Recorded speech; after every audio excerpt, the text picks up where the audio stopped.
Welcome to the Slop Farm. Enjoy the video. You start by enabling Wi-Fi and locating the device MAC address. This is essential because routers use that identifier.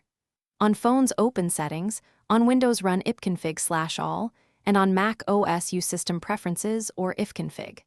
Once you have the exact MAC string, keep format and punctuation, you're ready to access the network's control panel.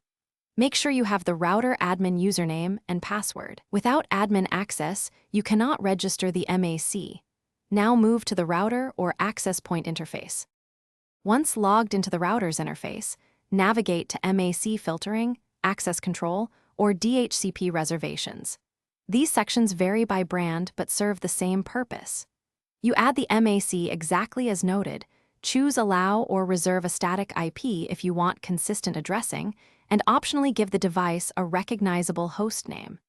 Make sure to enable the filter or save the reservation, otherwise the entry won't take effect. If using a cloud-managed AP, apply and push settings so the access point receives the change. Finish by saving configuration and rebooting the router or access point if the interface requests it. Reboot ensures the new rule loads. On your device, reconnect to the Wi-Fi network and confirm it receives the reserved IP and has internet access.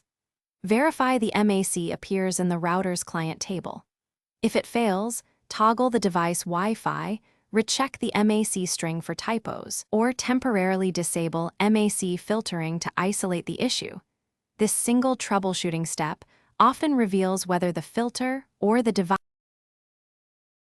Thanks for watching.